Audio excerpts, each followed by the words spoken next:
नमस्कार दोस्तों, स्वागत है BA, BSc, BCom second semester के सभी स्टूडेंट्स का। आज की वीडियो में हम बात करने वाले हैं जो आपका AI for all skill development का कोर्स अभी चौधरी चरण सिंह विश्वविद्यालय ने लॉन्च किया है। तो उसके 100 एमसीक्यूज करेंगे हम, जिसकी आपकी यूनिट होंगी यूनिट 4 और 5 और 6 से हम सारे क्वेश्चनों को इस क्लास में कवर करेंगे। और ये जो थर्ड सेमेस्टर लिखा हुआ है ये गलत है, तो ये सेकंड सेमेस्टर है केवल। एंड ये क्लास आपके लिए काफ़ी मोस्ट इम्पोर्टेंट होने वाली है, क्योंकि मैं पूरे कोर्स को आपके यूनिट वाइज करा रहा हूँ। इसमें आपकी 25 यूनिट हैं। 25 यूनिट में 3-3, 4-4 चैप्टर हैं, तो उन सभी के एमसीक्यूज को मैं करा रहा हूँ जो उसके अकॉर्डिंग मोस्ट इम्पोर्टेंट है।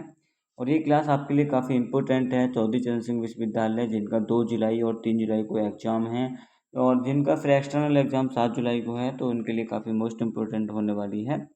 क्लास को देखना नहीं भूलिएगा और अपने दोस्तों के साथ शेयर भी कर दीजिएगा, जिससे उनकी भी मदद हो जाएगी। एंड चैनल को अभी तक आपने सब्सक्राइब नहीं किया है तो सब्सक्राइब भी कर दीजिएगा, क्योंकि आगे भी आपकी 6 तक हो गई हैं यूनिट आज की क्लास में, और 7, 8, 9, फिर 9, 10, 11, 12, फिर 13, 14, 15 सभी यूनिट को हम एक साथ कवर करा देंगे आपके एग्ज़ाम से पहले पहले।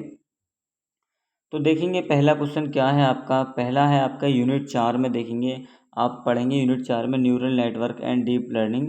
ये आपके कॉलेज ग्रुप में आपका जो सिलेबस है आ गया होगा, आप वहाँ पे भी इसको देख सकते हो। तो पहला क्वेश्चन देखेंगे। पहला क्वेश्चन आपका आर्टिफिशियल न्यूरल नेटवर्क के प्राथमिक प्रेरणा क्या है। तो इस क्वेश्चन का राइट आंसर क्या हो जाएगा। ऑप्शन ए हो जाएगा ह्यूमन ब्रेन, यानी मानव मस्तिष्क इसकी प्राथमिक प्रेरणा होती है। What is primary inspiration for artificial neural network. अगला क्वेश्चन देखेंगे। क्वेश्चन नंबर 2 है, which of the following is key difference between deep learning and traditional machine learning. तो यानी डीप लर्निंग और पारंपरिक मशीन लर्निंग के बीच का मुख्य अंतर क्या है। तो इस क्वेश्चन का राइट आंसर ऑप्शन बी हो जाएगा, कम डेटा का उपयोग। नहीं नहीं नहीं नहीं नहीं, ऑप्शन ए इस क्वेश्चन का राइट आंसर होगा, कई छिपी हुई परतों का उपयोग होता है दोनों के बीच में। अगला क्वेश्चन देखेंगे। क्वेश्चन नंबर 3 है आपका, न्यूरल नेटवर्क की मुख्य कार्यशील इकाई क्या है। तो what is the core working unit of neural networks. तो क्वेश्चन नंबर 3 का राइट आंसर ऑप्शन ए हो जाएगा, न्यूरॉन या नोड। ऑप्शन ए इस क्वेश्चन का राइट आंसर है। अगला क्वेश्चन देखेंगे। क्वेश्चन नंबर 4 है आपका, which layer receives the intentional data is neural network, यानी जो न्यूरल नेटवर्क में प्रारंभिक डेटा किस परत को प्राप्त होता है। तो क्वेश्चन नंबर 4 का राइट आंसर ऑप्शन ए हो जाएगा, इनपुट लेयर, यानी जिसको हम क्या कहते हैं, इनपुट लेयर कहते हैं। अगला क्वेश्चन देखेंगे, which layer provides the final prediction और रिजल्ट, यानी कौन सी परत अंतिम भविष्यवाणी या परिणाम प्रदान करती है। तो इसका राइट आंसर ऑप्शन ए हो जाएगा, आउटपुट लेयर। अगला क्वेश्चन देखेंगे, इनपुट और आउटपुट लेयर्स के बीच की परतों को क्या कहा जाता है। What do we call the layer between the input and output layers. तो इस क्वेश्चन का राइट आंसर ऑप्शन ए हो जाएगा, हिडन लेयर्स, यानी छिपी हुई लेयर। अगला क्वेश्चन आपका, एक परत से दूसरी परत के न्यूरॉन्स को क्या जोड़ा जाता है। तो क्या जोड़ा जाता है, इसका सही आंसर ऑप्शन ए हो जाएगा, यानी बेट्स या synapse. What is connect the neurons from one layer to text next. Option A इस क्वेश्चन का राइट आंसर है। अगला क्वेश्चन देखेंगे। क्वेश्चन आपका, which function decide whether a neuron should be activated और नॉट, यानी कौन सा फंक्शन यह तय करता है कि न्यूरॉन को सक्रिय किया जाए या नहीं। तो इस क्वेश्चन का राइट आंसर ऑप्शन बी हो जाएगा, लॉस फंक्शन। इसका राइट आंसर क्या हो जाएगा, लॉस फंक्शन नहीं, क्वेश्चन नंबर 8 का जो राइट आंसर होगा ऑप्शन ए हो जाएगा, एक्टिवेट फंक्शन हो जाएगा इसका राइट आंसर। अगला क्वेश्चन देखेंगे। क्वेश्चन नंबर 9 है आपका, त्रुटियों को कम करने के लिए बेट्स को अपडेट करने की प्रक्रिया क्या कहलाती है। तो इसका राइट आंसर क्या हो जाएगा, ऑप्शन ए, यानी back propagation. What is the process of updating weight to reduce error called. जो क्वेश्चन मैं नहीं पढ़ पाऊँ इंग्लिश में, तो इंग्लिश वाले खुद इस चीज़ का फोकस करेंगे कि वो खुद से भी पढ़ने की कोशिश करेंगे, जिससे उन्हें खुद भी याद रहेगा। अगला क्वेश्चन आपका, which major ML shortcoming is resolve automatically by deep learning, यानी डीप लर्निंग द्वारा एमएल की किस बड़ी कमी को स्वचालित रूप से हल किया जा सकता है। तो इसका सही आंसर ऑप्शन ए हो जाएगा मैनुअल फीचर एक्सट्रैक्शन। अगला क्वेश्चन देखेंगे, deep learning models typical require more of what compare to basic ML, यानी बेसिक एमएल की तुलना में डीप लर्निंग मॉडल किसकी अधिक आवश्यकता होती है। तो इसका राइट आंसर ऑप्शन ए हो जाएगा डेटा एंड कंप्यूटेशन की। अगला क्वेश्चन देखेंगे, क्वेश्चन नंबर 12 है आपका, विच of the following is common application of neural networks, यानी निम्नलिखित में से कौन न्यूरल नेटवर्क का एक सामान्य अनुप्रयोग है। तो इसका राइट आंसर ऑप्शन बी ए हो जाएगा, इमेज रिकॉग्निशन। अगला क्वेश्चन देखेंगे, इमेज प्रोसेसिंग के लिए किस प्रकार का न्यूरल नेटवर्क सबसे उपयुक्त होता है। तो इसका राइट आंसर ऑप्शन ए हो जाएगा CNN, यानी कन्वल्शनल न्यूरल नेटवर्क्स। ऑप्शन ए इस क्वेश्चन का राइट आंसर हो जाएगा। अगला क्वेश्चन देखेंगे, क्वेश्चन नंबर 14 है आपका, which type of neural network is commonly used for sequential data like text to speech, यानी टेक्स्ट या स्पीच जैसे अनुक्रमिक डेटा के लिए आमतौर पर किस न्यूरल नेटवर्क का उपयोग होता है। तो इसका राइट आंसर ऑप्शन ए हो जाएगा RNN का, यानी रिकरेंट न्यूरल नेटवर्क का। अगला क्वेश्चन देखेंगे, AI और न्यूरल नेटवर्क्स का मूल सिद्धांत कार्य करता है, तो किस पर करता है। इसका सही आंसर ऑप्शन ए हो जाएगा, पैटर्न रिकॉग्निशन। ऑप्शन ए इस क्वेश्चन का राइट आंसर है। अगला क्वेश्चन देखेंगे, क्वेश्चन नंबर 16 है, what does the forward propagation mean in neural networks, यानी न्यूरल नेटवर्क में फॉरवर्ड प्रोपोगेशन का क्या अर्थ होता है। तो इस क्वेश्चन का राइट आंसर ऑप्शन ए हो जाएगा, data moving from input to output. अगला क्वेश्चन देखेंगे, लॉस फंक्शन का उद्देश्य क्या है, यानी what is the purpose of loss function.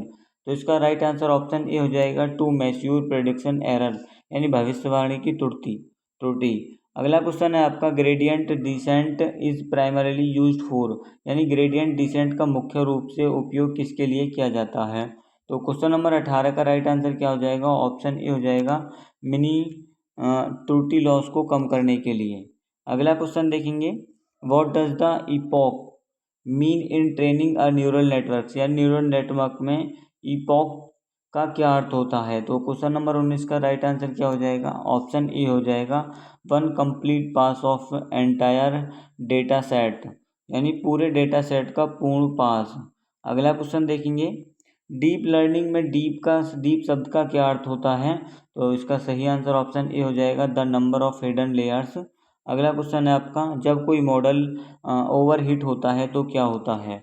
Option A इस क्वेश्चन का राइट आंसर हो जाएगा, यह ट्रेनिंग डेटा याद कर लेता है लेकिन नए डेटा पर विफल रहता है। अगला क्वेश्चन है, न्यूरल नेटवर्क्स में डीप ड्रॉप आउट तकनीक का उद्देश्य क्या है, यानी what is the purpose of drop out technique. तो इसका राइट आंसर ऑप्शन ए हो जाएगा, ओवरफिटिंग को रोकना। अगला क्वेश्चन आपका, ReLU sigmoid and 10 are example of, तो यानी ये किसके उदाहरण हैं। तो इस क्वेश्चन का राइट आंसर ऑप्शन ए हो जाएगा, एक्टिवेशन फंक्शन का। अगला क्वेश्चन देखेंगे, विच of the following is any everybody example of neural network at work, निम्नलिखित में से कौन न्यूरल नेटवर्क का रोजमर्रा का उदाहरण है। तो इसका सही आंसर ऑप्शन ए हो जाएगा, वॉइस असिस्टेंट लाइक सीरी या एलेक्सा। अगला क्वेश्चन देखेंगे, सुपरवाइज्ड लर्निंग में मॉडल को प्रशिक्षित करने के लिए किसका उपयोग होता है, यानी इस क्वेश्चन का राइट आंसर ऑप्शन ए हो जाएगा, लेबल किया गया डेटा। अगला क्वेश्चन देखेंगे, what is the goal of unsupervised learning, यानी अनसरप्राइज्ड लर्निंग का लक्ष्य क्या है। तो इसका सही आंसर ऑप्शन ए हो जाएगा, to find hidden pattern in data में छिपे हुए पैटर्न को खोजना।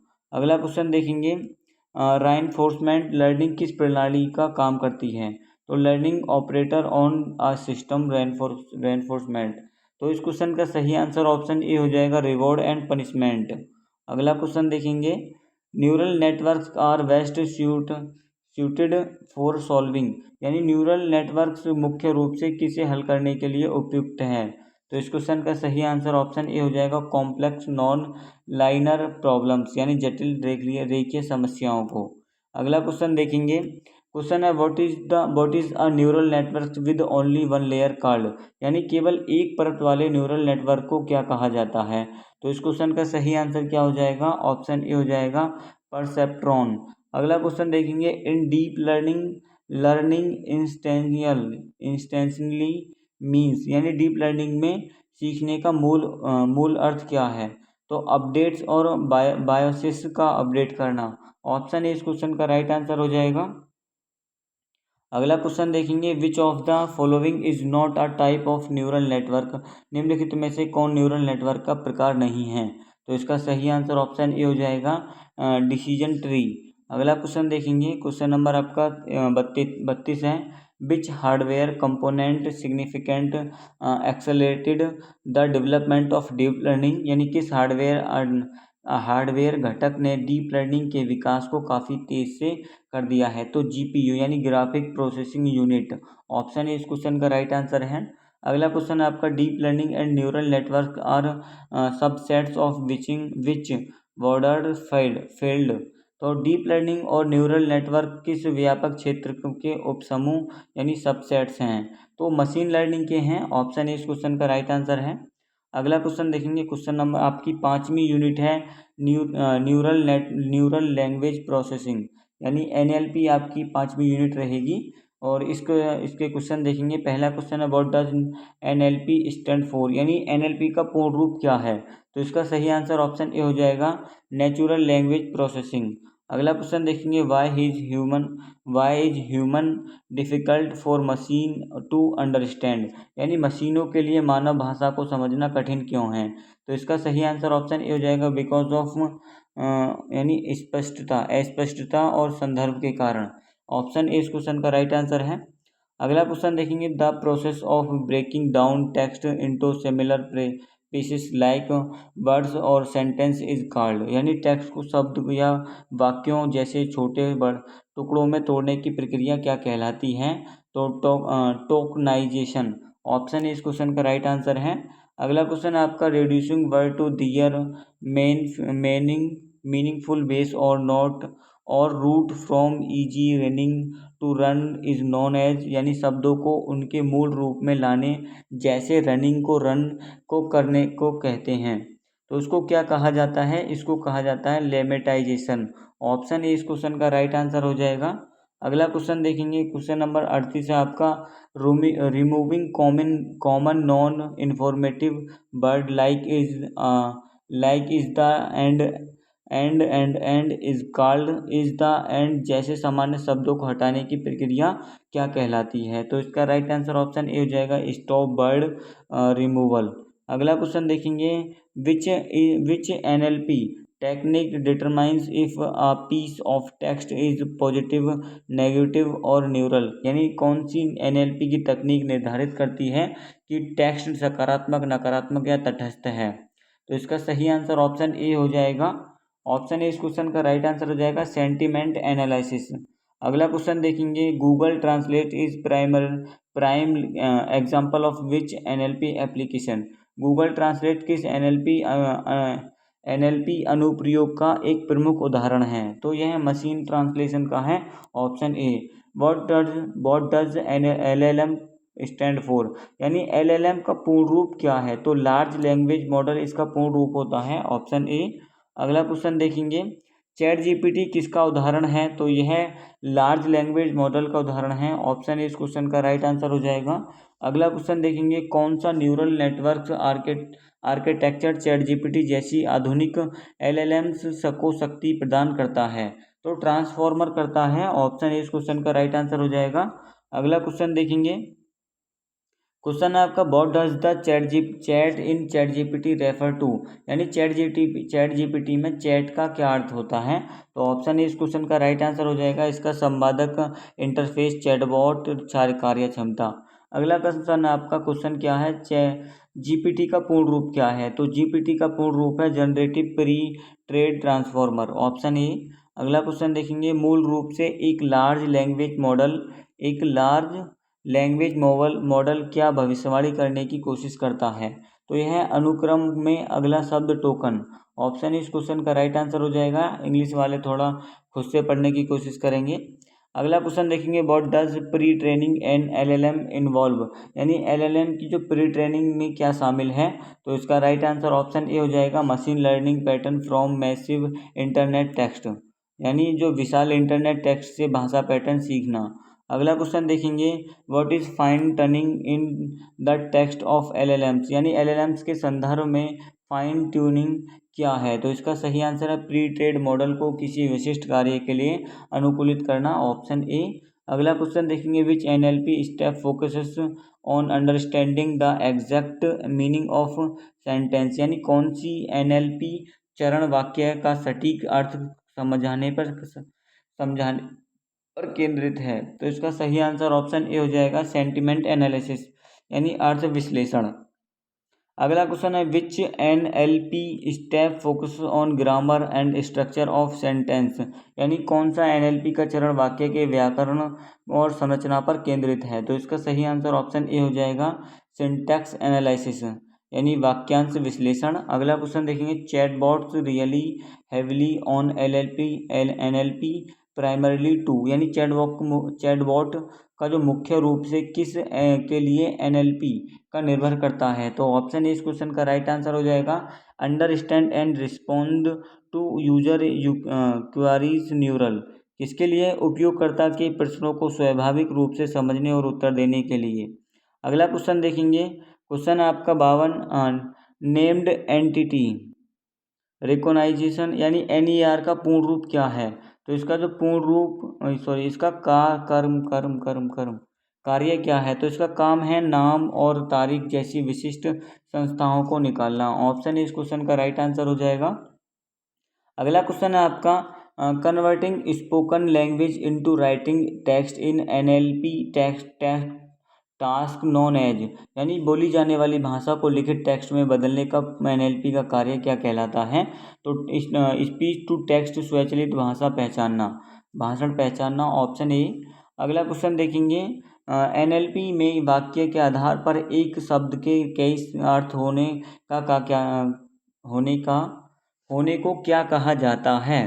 तो शाब्दिक अस्पष्टता, ऑप्शन ए इस क्वेश्चन का राइट आंसर हो जाएगा। अगला क्वेश्चन देखेंगे, क्वेश्चन नंबर 55 है आपका, भाषा मॉडल में संदर्भ का महत्वपूर्ण है। तो क्यों महत्वपूर्ण है यह, ऑप्शन इस क्वेश्चन का राइट आंसर हो जाएगा क्वेश्चन नंबर 55 का। तो इसका सही आंसर है यह स्पष्ट शब्दों का सही अर्थ निर्धारित करने में मदद करता है।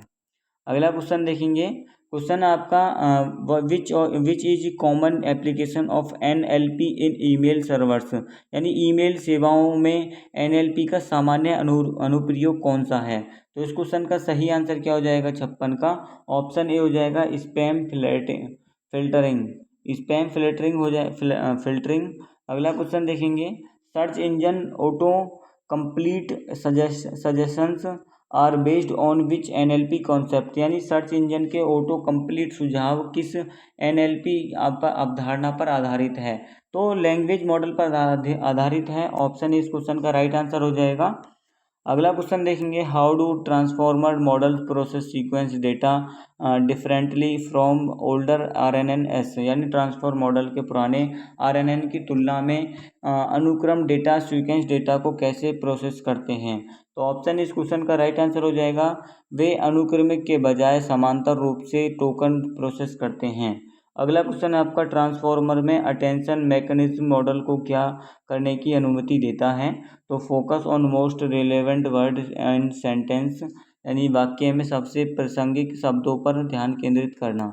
अगला क्वेश्चन देखेंगे, क्वेश्चन आपका, BERT and GPT are widely known example of, यानी जो ये किसके व्यापक रूप से ज्ञात उदाहरण हैं। तो यह लैंग्वेज मॉडल के उदाहरण हैं, ऑप्शन ए।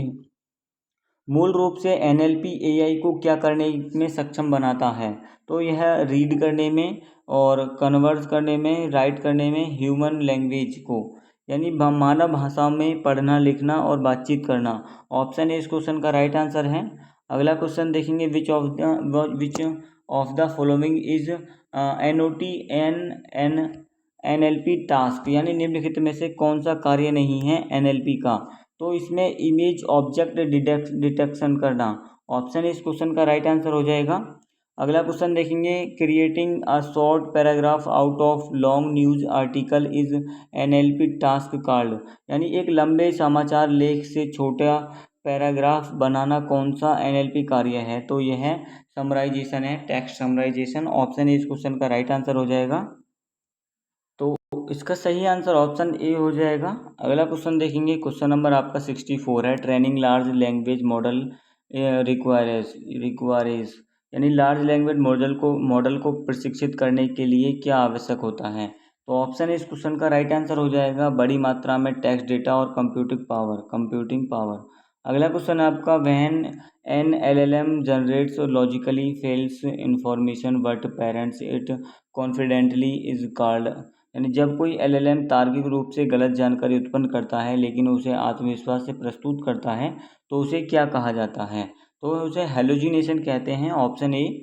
अगला क्वेश्चन देखेंगे, सीरी और अलेक्सा जैसे असिस्टेंट एनएलपी का उपयोग किसके लिए करते हैं? तो यह बोले गए कमांड्स को प्रोसेस करना और संदर्भात्मक उत्तर देना। ऑप्शन ए इस क्वेश्चन का राइट आंसर हो जाएगा। आपकी अब यूनिट 6 के क्वेश्चन शुरू हो गए हैं, जिसमें अब आपका इंट्रोडक्शन टू जनरेटिव एआई से सारे रिलेटिव क्वेश्चन रहेंगे। तो क्वेश्चन है आपका, जनरेटिव एआई को परिभाषित करता है? तो इसको कौन परिभाषित करता है? जो एआई नई क्या है, देखो पहले क्वेश्चन देखेंगे, जनरेटिव एआई को क्या परिभाषित करता है? तो एआई जो नई मूल सामग्री बनाता है। तो ऑप्शन इस क्वेश्चन का राइट आंसर हो जाएगा। अगला क्वेश्चन देखेंगे, क्वेश्चन है, how does generative AI differ fundamentally from traditional AI? यानी जनरेटिव एआई पारंपरिक एआई के से मूल रूप से कैसे भिन्न होता है? तो यह केवल पैटर्न का विश्लेषण करने के बजाय सामग्री बनाता है। ऑप्शन इस क्वेश्चन का राइट आंसर है। अगला क्वेश्चन है आपका, पारंपरिक एआई डिस्क्रिमिनेटिव एआई का मुख्य उपयोग किसके लिए किया जाता है? तो वर्गीकरण और भविष्यवाणी के लिए। ऑप्शन इस क्वेश्चन का राइट आंसर है। अगला क्वेश्चन देखेंगे, क्वेश्चन नंबर 70 है आपका, जनरेटिव एआई निम्नलिखित में से क्या बनाता है? तो टेक्स्ट, चित्र, वीडियो और ऑडियो, ये सब कुछ बनाता है। ऑप्शन इस क्वेश्चन का राइट आंसर हो जाएगा। अगला क्वेश्चन देखेंगे, विच of the following is a generative AI tool primarily for text? यानी निम्नलिखित में से कौन सा मुख्य रूप से टेक्स्ट के लिए एक जनरेटिव एआई टूल है? तो चैट जीपीटी है, ऑप्शन ए। अगला क्वेश्चन देखेंगे, विच of the following is generative AI tool known for creating image? यानी कौन सा जनरेटिव एआई टूल चित्र बनाने के लिए जाना जाता है? तो मिडजर्नी जाना जाता है। ऑप्शन इस क्वेश्चन का राइट आंसर है। अगला क्वेश्चन देखेंगे, what is the prompt in the context of generative AI? तो जनरेटिव एआई के संदर्भ में प्रॉम्प्ट क्या है? तो प्रॉम्प्ट क्या है? एआई को दिया गया एक निर्देश होता है जो या इनपुट टेक्स्ट होता है। ऑप्शन इस क्वेश्चन का राइट आंसर हो जाएगा। अगला क्वेश्चन देखेंगे, प्रॉम्प्ट इंजीनियरिंग क्या है? तो इस क्वेश्चन का राइट आंसर ऑप्शन ए ही हो जाएगा, crafting effective instruction to get the best AI output. यानी सर्वश्रेष्ठ एआई आउटपुट प्राप्त करने के लिए एक प्रभावी निर्देश तैयार करना। अगला क्वेश्चन है आपका, जनरेटिव मॉडल सीख सीखकर नया डेटा बनाते हैं? तो यह ट्रेनिंग डेटा के अंतर्निहित पैटर्न और वितरण सीखकर नया डेटा बनाते हैं। ऑप्शन इस क्वेश्चन का राइट आंसर है। अगला क्वेश्चन देखेंगे, what does Jain stand for? यानी जैन का पूर्ण रूप क्या है? तो इसका जनरेटिव एडवर्सरियल नेटवर्क्स। ऑप्शन इस क्वेश्चन का राइट आंसर हो जाएगा। अगला क्वेश्चन है, जीएएन के दो प्रतिस्पर्धी भाग कौन से हैं? तो कौन कौन से हैं? जनरेटिव और डिस्क्रिमिनेटर। ऑप्शन इस क्वेश्चन का राइट आंसर हो जाएगा। अगला क्वेश्चन देखेंगे, डिफ्यूजन मॉडल जैसे यानी डेल ई का आमतौर पर उपयोग किसके लिए किया जाता है? यानी कॉमनली यूज किसके लिए किया जाता है इसका? उच्च गुणवत्ता वाले चित्र निर्माण के लिए। ऑप्शन इस क्वेश्चन का राइट आंसर हो जाएगा। Besides standard text what else can AI gen AI write proficiently? मानव टेक्स्ट के अलावा जैन एआई और क्या कुशलता से लिख सकता है? तो जैन एआई और क्या कुशलता से लिख सकता है मानक टेक्स्ट के अलावा?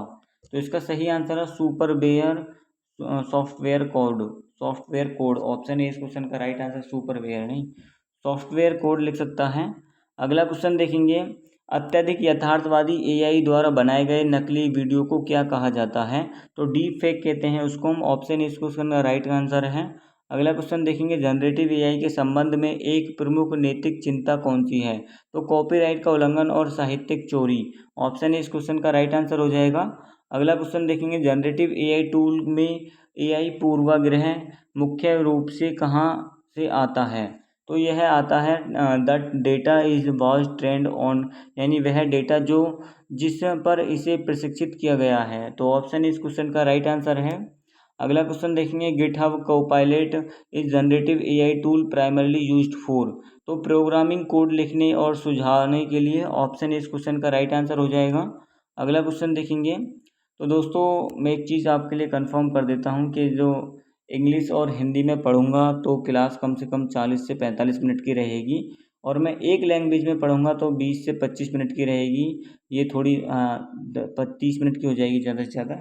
तो इसमें आपको, अगर आप चाहो तो मेरे हिंदी वाले साथी और इंग्लिश वाले साथी चाहें तो कमेंट बॉक्स में बता सकते हैं। मैं दोनों लैंग्वेज में पढ़ के आपको एमसीक्यूज का आंसर बता सकता हूँ और क्वेश्चन को आपको समझा भी सकता हूँ, जो आपके लिए समझने लायक है। बाकी जो समझने लायक नहीं है उसका आंसर आपको जानना महत्वपूर्ण है।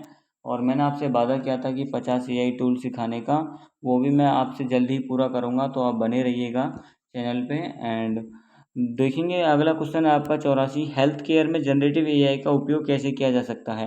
यानी how can generative AI be applied to in health care.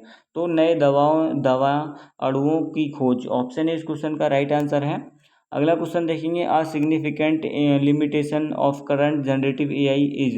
यानी वर्तमान जनरेटिव एआई की एक महत्वपूर्ण सीमा क्या है? तो इसका सीमा है सच्ची वास्तविक दुनिया की समझ और तर्क का अभाव।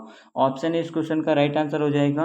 क्या जनरेटिव एआई मूल संगीत बना सकता है? तो बिल्कुल बना सकता है। ऑप्शन इस क्वेश्चन का राइट आंसर है हाँ, ऑडियो वेव फॉर्म और धुन बनाकर। अगला क्वेश्चन देखेंगे, प्रॉम्प्टिंग में जीरो शॉर्ट लर्निंग क्या है? तो जो what does zero short learning mean in prompting. तो इसका उदाहरण होता है बिना कोई उदाहरण दिए मॉडल से कार्य कराने के लिए कहना, यानी asking the model to perform to task without giving any examples. अगला क्वेश्चन देखेंगे, क्वेश्चन है आपका, what does few shot learning mean in prompting. यानी प्रॉम्प्टिंग में फ्यू शॉर्ट लर्निंग का क्या अर्थ होता है? तो एआई का मार्गदर्शन करने के लिए प्रॉम्प्ट में कुछ उदाहरण प्रदान करना। ऑप्शन इस क्वेश्चन का राइट आंसर हो जाएगा। अगला क्वेश्चन देखेंगे, how does generative AI impact professional productivity. यानी जनरेटिव एआई पेशेवर उत्पादकता को कैसे प्रभावित करता है? तो सामग्री निर्माण और विचार प्रक्रिया के समय से काफ़ी कम करके। ऑप्शन इस क्वेश्चन का राइट आंसर हो जाएगा। अगला क्वेश्चन आपका, कौन सा ओपन एआई टूल टेक्स्ट विवरण से चित्र उत्पन्न कर सकता है? तो चैट जीपीटी होगा इसका राइट आंसर। तो वैसे ऑप्शन ए इस क्वेश्चन का राइट आंसर है, क्योंकि डेल ई चैट जीपीटी का ही हिस्सा है। चैट जीपीटी इसी के द्वारा जनरेट करती है। तो ऑप्शन इसका सटीक आंसर हो जाए होगा। कौन सा ओपन एआई टूल टेक्स्ट से अधिक यथार्थवादी वीडियो उत्पन्न करता है? तो इसका सही आंसर ऑप्शन ए हो जाएगा, सोरा एआई। अगला क्वेश्चन देखेंगे, क्वेश्चन है आपका, जनरेटिव एआई में गार्ड रेल्स क्या है? तो यह एक हानिकारक सामग्री उत्पन्न होने से रोकने के लिए सुरक्षा तंत्र है। ऑप्शन इस क्वेश्चन का राइट आंसर है। अगला क्वेश्चन देखेंगे, जैन एआई का उपयोग करके टेक्स्ट से मानव जैसी आवाज़ बनाने की प्रक्रिया है। तो टेक्स्ट टू स्पीच यानी टीटीएस, जिसे हम सिंथेसिस कहते हैं। ऑप्शन इस क्वेश्चन का राइट आंसर हो जाएगा। अगला क्वेश्चन देखेंगे, सिंथेटिक डेटा क्या है? तो यह क्या है? यह वास्तविक दुनिया के डेटा की नकल करने के लिए एआई द्वारा उत्पन्न कृत्रिम डेटा है। तो ऑप्शन इस क्वेश्चन का राइट आंसर हो जाएगा। अगला क्वेश्चन देखेंगे, जनरेटिव एआई किस अंतर्निहित तकनीक का एक उप समुच्चय यानी सबसेट है? तो यह डीप लर्निंग का है। ऑप्शन इस क्वेश्चन का राइट आंसर हो जाएगा। अगला क्वेश्चन देखेंगे, जनरेटिव एआई के आउटपुट की गुणवत्ता काफ़ी हद तक किस पर निर्भर करती है? तो यह प्रॉम्प्ट की गुणवत्ता और स्पष्टता पर निर्भर करती है। ऑप्शन इस क्वेश्चन का राइट आंसर हो जाएगा। अगला क्वेश्चन देखें, जबकि पारंपरिक एमएल यानी मशीन लर्निंग किसी ईमेल को स्पैम के रूप में वर्गीकृत कर सकता है, जैन एआई क्वेश्चन मार्क तो ईमेल का व्यक्तिगत उत्तर लिख सकता है। तो ऑप्शन इस क्वेश्चन का राइट आंसर हो जाएगा, while traditional ML might classify an email as spam, gen AI can question mark. तो ऑप्शन इस क्वेश्चन का राइट आंसर है, personalised reply to the email. अगला क्वेश्चन है आपका, क्वेश्चन क्या है, will generate AI completely replace human creativity, यानी क्या जनरेटिव एआई मानवीय रचनात्मक को पूरी तरह से बदल देगा? बिल्कुल यस नहीं, यानी नहीं, यह मानवीय रचनात्मकताओं को बढ़ाने के लिए एक शक्तिशाली उपकरण के रूप में कार्य करता है। अगला क्वेश्चन देखेंगे, second last question, generative AI model किस प्रकार के डेटा का पूर्ण प्रशिक्षित कर होते हैं? तो generative AI models are pre trained on what type of data? तो इसका राइट आंसर भी ऑप्शन ही हो जाएगा, विशाल मात्रा में संरचित डेटा, टेक्स्ट, चित्र, ऑप्शन इस क्वेश्चन का राइट आंसर हो जाएगा। अगला क्वेश्चन देखेंगे, अंततः जैन एआई टूल को एकीकृत करने का प्राथमिक लक्ष्य क्या है? तो इसका मानवीय क्षमताओं को, दक्षता को बढ़ाना, यानी ऑप्शन इस क्वेश्चन का राइट आंसर है। तो दोस्तों ये आपके चौधरी चरण सिंह विश्वविद्यालय 2 जुलाई और 3 जुलाई और 7 जुलाई के एग्ज़ाम के लिए काफ़ी मोस्ट इम्पोर्टेंट 100 MCQs हैं, जो कि आपके यूनिट 6, 7, 8 से 6, 7, 8 से लिए गए हैं। तो ये आपके लिए काफ़ी मोस्ट इम्पोर्टेंट 4, 5, 6 से लिए गए हैं, 4, 5, 6 यूनिट से लिए गए हैं, और ये आपके लिए काफ़ी मोस्ट इम्पोर्टेंट होने वाले हैं, क्योंकि आपका एग्ज़ाम भी ऐसा ही बनेगा। तो पूरी क्लास को, पूरे कोर्स को आप करना नहीं भूलिएगा और अपने दोस्तों के साथ हमारे कोर्स को शेयर कर दीजिएगा। एंड इसके बाद आपने अभी तक हमारे चैनल को सब्सक्राइब नहीं किया है तो सब्सक्राइब ज़रूर कर लीजिएगा, जिससे आपको नोटिफिकेशन आपकी हमारी क्लास के मिलते रहे। एंड अपने दोस्तों के साथ तो क्लास को ज़रूर शेयर करना है।